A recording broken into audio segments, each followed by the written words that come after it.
Hey, Michael. Hey, Adam, what's up? What do you think Ryan Roenick, Alex Bell, Scott Garwick, Emery Norris, Dennis Keeler, and Joe Grammer all have in common? I know this. They were all members of their collegiate ice fishing team, even though 4 of them went to school in Florida. Ice fishing in Florida? Okay. Well, that's, we're not questioning. It just, there you go. Well, I like that answer. But I was more saying that all of these people, ladies and gentlemen, are monthly subscribers and supporters of the show, and we thank you very much. Yes, we do. And did you know that one of them recently sent us a piece of fan mail? What's fan mail? Fan mail is a one-way text that you can find on most podcast platforms. It'll say, send us a text.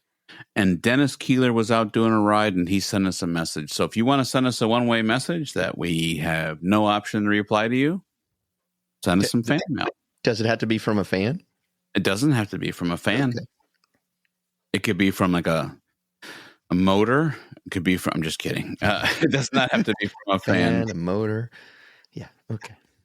And recently we asked for reviews, and I want you to know that we just recently got a really cool review. You want to hear it? Yeah, absolutely. I was introduced to the show after meeting Adam and Michael at the bike ride across Georgia a few years ago. Love the banter and discussion of all things cycling and the occasional bourbon review. They have great guests, including bike directors of various rides across the United States. Listening to these guys driving down the road is like having good company on a long drive. They also have a good gear show during the holiday season with real user perspectives. Great work, guys. Cool. That's very nice. I like to hear that. Well, we just want to thank you for not only our monthly subscribers with your wallet, but those who take the time to write us a review. Both Michael and I appreciate your support. We do. And both of those helps us keep the ride going. Absolutely.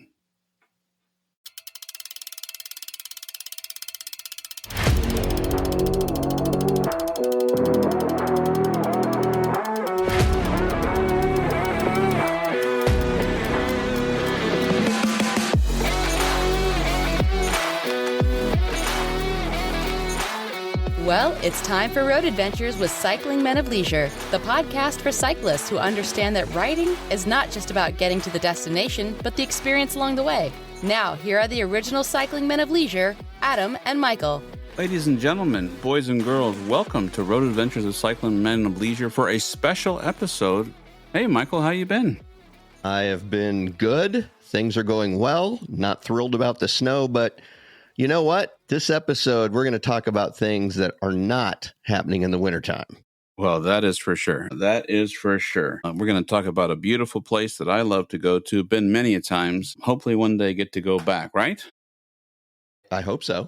I hope so too. So let's go ahead and bring our special guests on. Ladies and gentlemen, we consider this gentleman a friend of the show. He's been on many a times. Please welcome Mr. Franklin Johnson. Franklin, welcome. Yeah, happy to be here. Thanks for having me yet again. Again, always happy to have you, Franklin. Man, one of our best listened shows to this day still includes Mr. Franklin Johnson. So we feel very honored. But more than that, we have another special guest. Ladies and gentlemen, the new domestic ride director for Bragg, Mr. Ron Ward, is also joining us. Welcome. Thank you. I appreciate it. Long-time listener, first-time caller. Well, I love it. I'm a Howard Stern listener too. I love it. So I can get back on there. Well, welcome, Ron. Happy to have you on the show. Thank you. I appreciate it. So normally we talk about the executive ride director of Bragg. I mean, there he is, the man, the myth, the legend. Sometimes we call him all kinds of things, not derogatory, but friend or executive director. But now, Adam, there was that one time you put us on a mountain route. Remember that? And I think we were using a few words that may have been a little derogatory. You mean the one I had to walk? You mean the one I was walking? Yeah, that one. I'm sure I was called to many things that day, and none of them were kind. Yeah. Not only by you guys, but the rest of the ridership as well. I did hear a couple of, what the hell was Franklin thinking? But on a more positive note, I assume with the domestic ride director title, that means Bragg is growing and your international trips are going well? Yeah, so international trips started going really well, and I, been doing at the helm of Bragg for over 10 years now, and wanted to continue to grow and scale. And I think in an effort to do that, need some assistance. And so I think it's two pronged. It's a to give me time to focus on a lot of the international stuff. It's definitely still going to be here and involved um, in Bragg moving forward, and still going to be at all the events and, as you said, Adam, shaking hands and kissing babies. So I'll still be there doing that. So not going anywhere, but definitely want to focus a lot of my time on a lot of the overseas rides, because those are growing so quickly. And also want to give somebody who has done the rides before and has some experience in the cycling community, and bring some fresh energy and excitement into the role. And Ron, actually, I'll let him tell his story, but we had some really good experiences with Ron and decided to bring him over to head up over all the rides that are taking place here in the United States. And I know that, not being repetitive, I mean, I love your Bragg and Rights newsletter, and you did put it on Facebook. But some people are not social media, and some people are not people who read on a newsletter on a regular basis. And so, Ron, would you tell us a little bit about yourself for those who get all of their Bragg news on podcasts? Can I have an introduction, or? Well, sure. As Franklin said, I've got a little bit of experience with the Bragg family. I actually had the opportunity back in the early 90s to go on the ride from Rome, Georgia, down to Americus, I think it was, through Columbus. It was a funny story. I had a mountain bike that I used to commute around Athens where I was in school, and it was, fitted out with nothing special, didn't even have toe clips. And my brother had his narrow race bike, straight out of Breaking Away. And anyway, I just spent the entire week trying to catch up, and I would just go barreling down hills after him. And then by the time I would catch up to him at a rest stop, he'd be full up and ready to go, and I'd have to stop.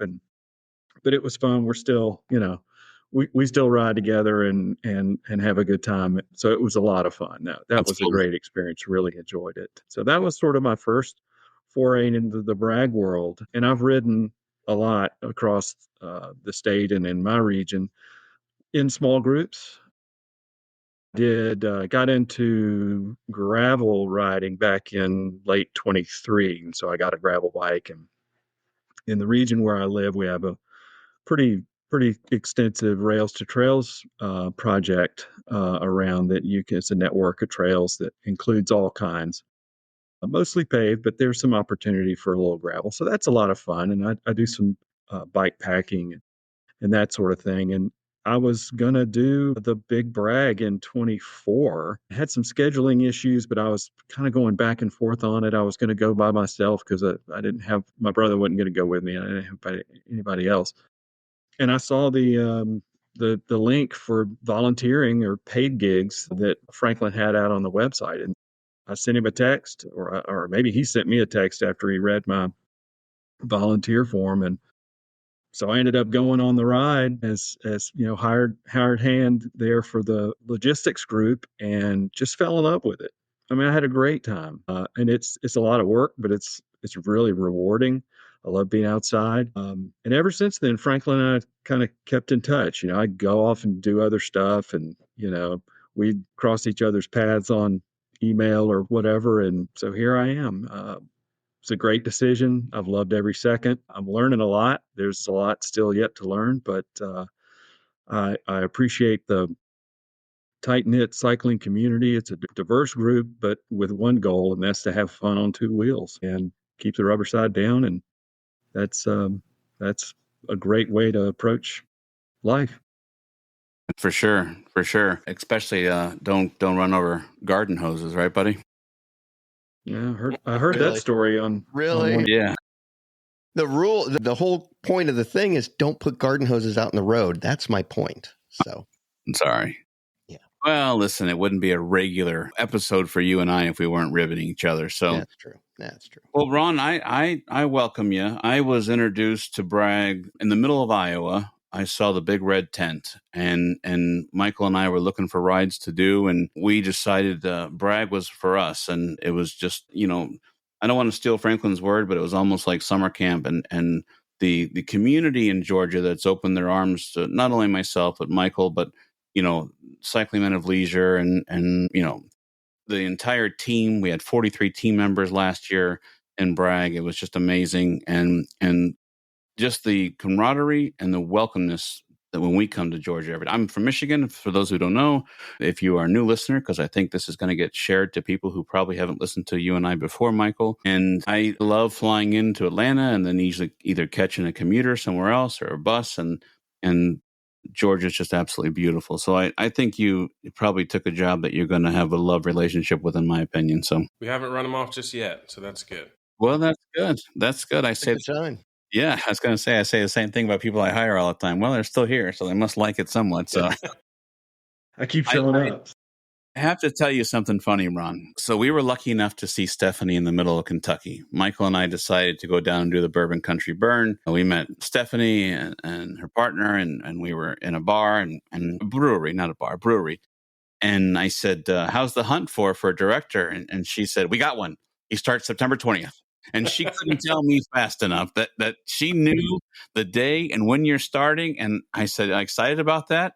And she did not hesitate one bit. She said, yes, I am. So I asked her if I could share that story. So she said that was fine. If any of your listeners have ever met Stephanie, she is a big part of the heart of the Bragg program. And that means staff, volunteers, and participants. She is right there in the thick of it. I mean, the ship sinks without her, so she's a real plus. For sure. We've often said she's the one doing all the heavy lifting. So, without a doubt. And we've tried to get her on the show, and I'll tell you, of all the wonderful things I will say about Stephanie, plus, A plus, A plus, A plus. I won't say anything negative, but she has declined to be on the show. She said that's just not her. Yeah, I don't know if that's her bag. She's great at many things, but I don't know if she can take the abuse from you guys, We would never treat her in a derogatory manner. No. Got to know your place, Franklin. I mean, really. That's true. That's true. Got to know where you fit in. Well, behind the scenes, being transparent, the four of us had an idea to kick off the new domestic ride director for Bragg with something exciting. Franklin, you and your team historically put out the brand new 2026 Big Bragg route at midnight on New Year's Eve. Many times, Michael can tell you that I've stayed up and waited to watch this video on YouTube.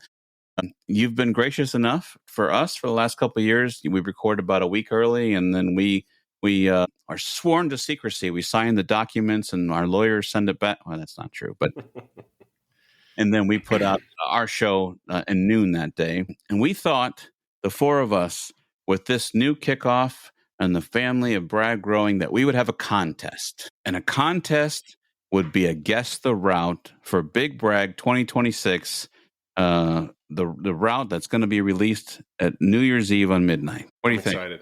All right. Everybody always typically does it, impromptu on Facebook. Mm-hmm. Everybody will put their guesses out there, but this will be a good way to culminate and put all those guesses in one spot. And I hear there's a prize. There is a prize. Michael, you want to talk about this? Yeah. So when we were thinking about this, we thought we need some cool prize that, and we didn't want to do just, here's a sticker pack or here's a hat or here's a shirt. So what we came up with is, whoever the winner is, we are going to design a special jersey. Their size, it's going to hopefully be co-branded with Bragg and with Road Adventures of Cycling Men of Leisure, and it is going to be the winner's jersey. And there'll just be one of these ever produced, and whoever wins can wear that with pride that they were the person that guessed the 2026 Bragg route. So, and how are they going to enter this, sir? Well, as far as entering it, what you're going to want to do is you'll want to go to our social media, which you can find all over our pages, and we'll be putting it out on Facebook and all that just to make sure you can find it. And you will want to put down your 6 guesses. And I know it's a 7-day ride or 7-night ride, but we do have that Wednesday, which is, the layover day. You'll put down your 6 guesses in the order that you think they're going to hit and send that to us. And then what we're going to do is we're going to do a scoring system. We will give anybody who guesses the right town and the right day, they get 10 points. If you guess a right town and it's not on the right day, we'll give you 5 points because you got one right. If you guess the correct town on Tuesday, we're going to give you 20 points because it's a layover day. You get double points. We thought that was fair. The other thing we're going to do is if you will take a screenshot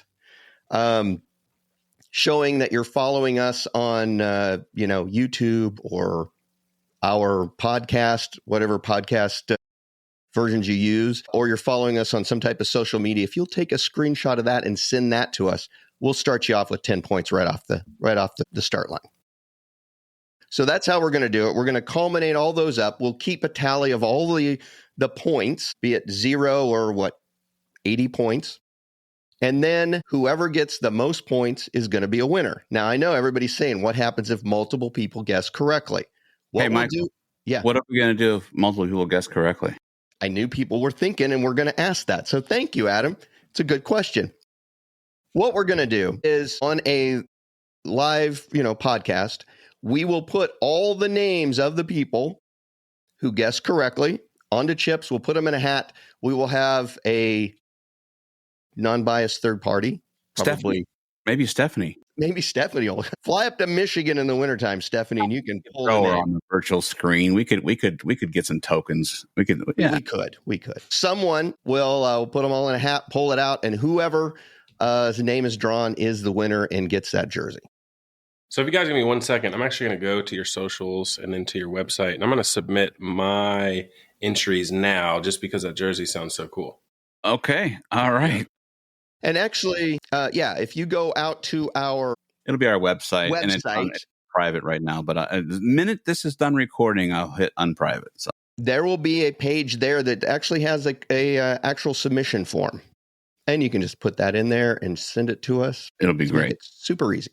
All right. Well, hopefully it's not just me and Ron that are our chips are in the hat there to get pulled out. Well, you guys can fight over the one jersey. Hey, Michael, Ron doesn't need a jersey because he's a ride director and he ain't going to be riding. So, however, my big question is, Franklin, are you going to ride? Because now you have a little more free time. That's true. I don't want to call it free time. I'm sure. Yeah. I forgot the name of the theory, but there's a theory that the stuff you have to do expands to fill the amount of time you have to do it. So I frequently find that's always the case on these rides. So we'll see how that goes. I have a couple of years I have ridden.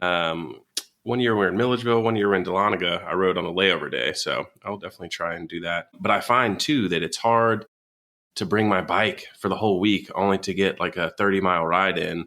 It's annoying to keep up with it and move it from town to town to town to town to town every week. So maybe I'll find somebody who's not going to ride on a layover day and we'll just do a bike swap. There you go. It's like when you make more money, you spend more when you make more. So it's not like you have, I'm sure you won't have as many, but I have seen you ride at Ragbri once. You came back to one like the end town. We saw you coming back. Yeah, a lot of times on Ragbri, because I'll be there setting up tents or whatever, and then try and ride back halfway, and then ride in with the group. They call that swimming upstream. So you do definitely feel like a salmon, going against the grain, and I know they hate that, and don't let the Ragbri folks hear that I did that. But that's a good way to get some miles in if you're working.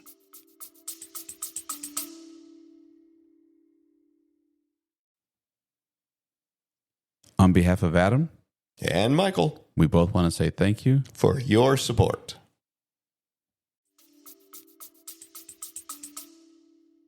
Well, all right, Ragbri 53. We're not going.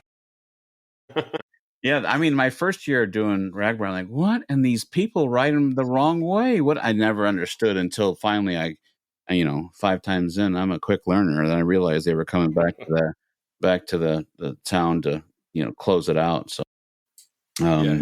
In Ragbri, it's usually better because, there's not nearly as many cars on the road. It's a lot of the smaller rural towns in Iowa. And, they obviously avoid the route just because they know that the Ragbri route's going to be going on there. So, It's a little bit safer to do it there than a lot of other rides for sure. So in prior years, you have graciously trusted us with the route. Can we announce that here that we'll get to do that again? Can we do a route release show with you guys? Absolutely. I think it was very successful last year. We might get Ron to come up with our trivia questions. I love it. I love it. Absolutely. We can definitely record in respect for you guys right before Christmas. We'll sign the no complete cause and everything and send our lawyers and document it and send it back. We won't tell anybody. But actually, in prior years, people have, I mean, the last couple of years, people have said, so you guys knew about it? We're like, yeah, like a week ahead of time. It's like, did you tell anybody? I'm like, who am I going to tell in Michigan? I mean, no. Hey, guess what? What? I'm going, this is the route. Yeah, okay, good enough. So. But no, it's the only benefit has been hotels. Usually Michael and I go because we fly in, we look at our flights and look at our hotel. For us has been one of the things. But it's exciting, and many times people on the route, we got to hear things like, "Oh, Franklin had the trivia, and then he said what distilleries and breweries were going to be there," and so then that's the only reason I knew it is because it was your show, and that kind of made us feel like yes, that worked, for all of us. So it's the small things, right, on the show. So.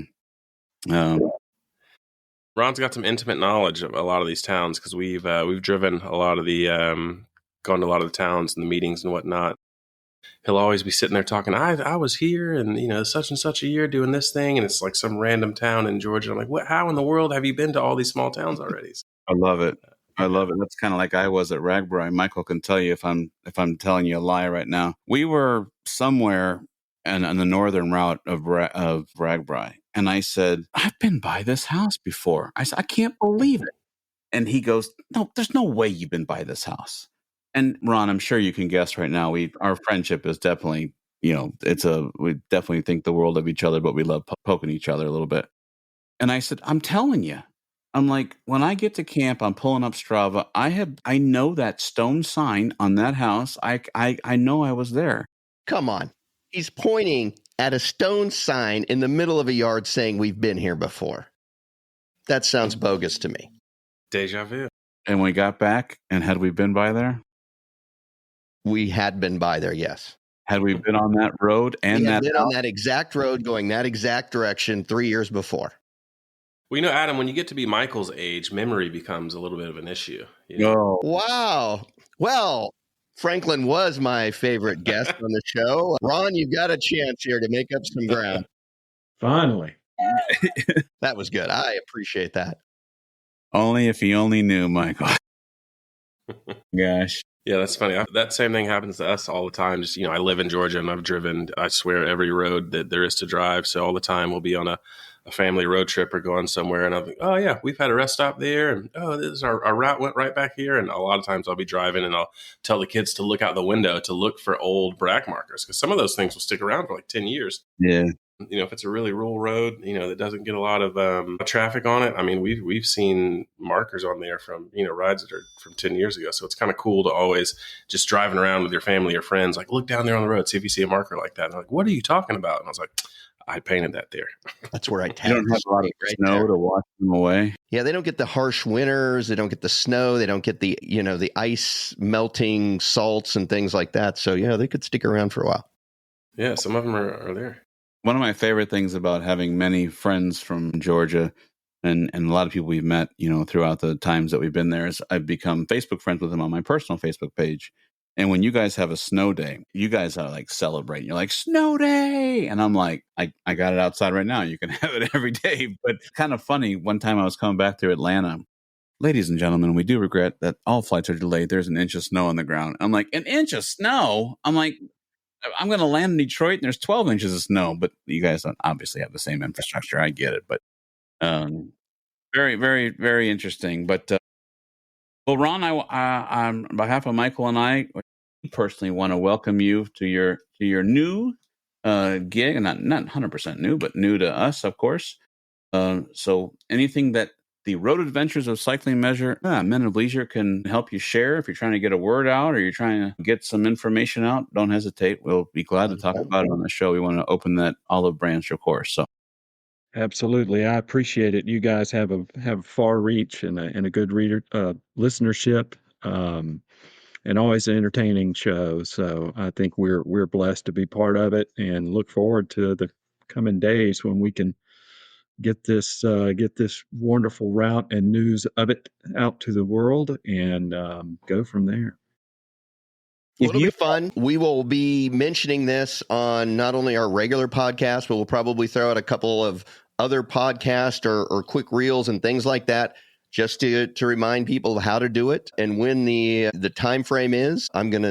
We haven't really discussed a time frame. I'm going to assume it needs to be done by, I don't know, 10 o'clock on the 31st of December, but we'll work that exact date out. But we'll be reminding everybody to get out there and put your votes in. I mean, it's number one, it's going to be, well, probably in Georgia. Occasionally we've left, but we've never stayed outside of Georgia that I'm aware of.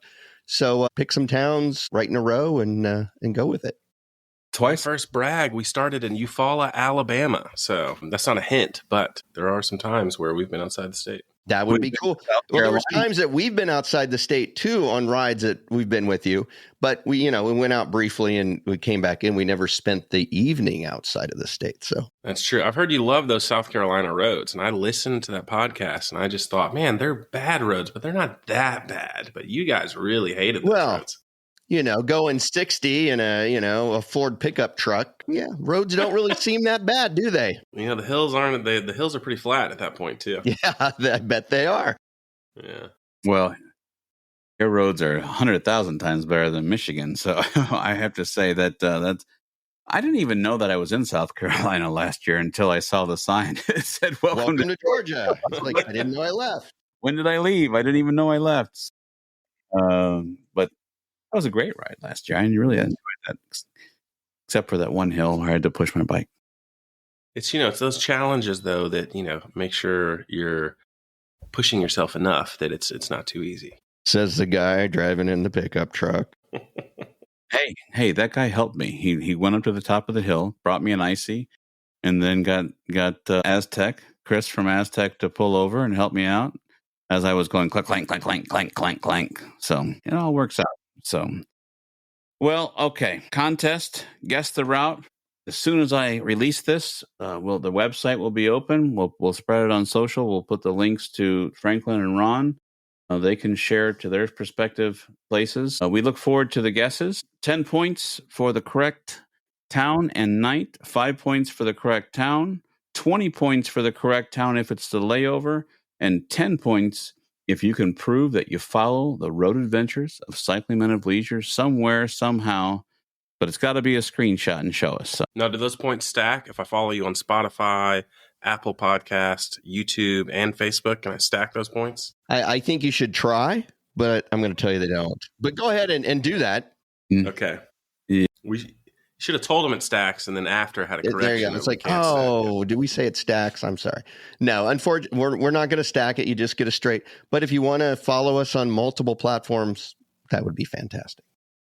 We started this thing, and after this, we can end this. We started it with the podcast with no intentions of ever doing the YouTube. And then we can't believe the growth that we've had on YouTube recently. It's really changed. So I don't know if people like to watch our facial expressions or laugh at each other or whatever. And then we'll have some shows that the viewership on YouTube is nowhere near what the listenership is. So it's kind of funny. It goes back and forth. We think there's a value add, and we've decided to keep both platforms. So whether you like to listen to us or watch us, you can see Michael's bourbon of choice. I saw you had one tonight, sir. I did. Well, I'm leisuring. Yeah. Soon to be unemployed and leisuring. So, hey, but yeah. If you're hiring, Michael's looking. That's right. Franklin, you don't need a business architect. That darn ride director job already is gone. Shucks. Yeah. Beat you to it. But maybe he needs a business architect. Nobody knows what that is. I couldn't help him. Sorry. We were talking about this. Ron was like, what does Michael do? And I was like, I might have told you at one point, but not anymore. Yeah. He's going to be driving a bus in county. Michigan. He's going to have to learn what the yellow standee line is, though, because if he doesn't figure that out, it ain't going to work, buddy. So it's just a fake thing you people say. But anyway. Well, we're going to wish All you right. luck, buddy. Appreciate you being in good spirits. Not a good time of the year. Not ever, and there's never a good time, but obviously this is the worst time of the year. So we'll think the best for you. If you are hiring a business architect, reach out to us on our socials. Michael would be so thankful. So, well, Ron, thank you so much for your time this evening. We will get some guesses going. We will if we see like a conglomerate of cities or whatever, we'll run it by you guys and we'll put out a show and try to see where people are trending to, where they think it may be going. After you release the logo, I did see all kinds of questions and your correction. Just to be clear, after they saw the logo, many people said, "Are we going gravel? Are we doing mountain biking?" And I saw that Brad kept saying, "This is a road ride. This is a road ride." So I did see that. There were some guesses there, so I don't want to steal anyone's guesses there. Hopefully they can transpose those guesses for the official contest. But get your guesses in early, because it would be fun for us to kind of keep track as we go. Don't everybody wait till the end, because, All right. We'll get some trivia ready for you guys for the route release too. That sounds good. Right. Well, I appreciate both of you guys being here. We will we'll get this out, and as always, it's a great day for a bike ride. Thank you, guys. Thank you. Thank you. Appreciate it. Thank you for coming along with Adam and Michael on Road Adventures with Cycling Men of Leisure. If you have enjoyed this, please subscribe to the show on the podcast app of your choice.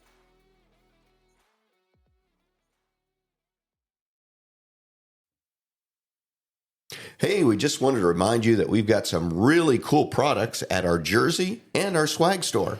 That's right. You can visit cyclingmenofleisure.com. At the top of the page, you'll find our stores page. Click there. There's 2 QR codes. The one on the left has a J on it. That's the store for the jerseys. The one on the right is just a swag store. Has all kinds of different items. Kind of customizable. You can kind of make the swag the way you want it. If the QR codes are giving you an issue, don't worry. Underneath, there's 2 buttons that you can click on. Thank you, and have a great day.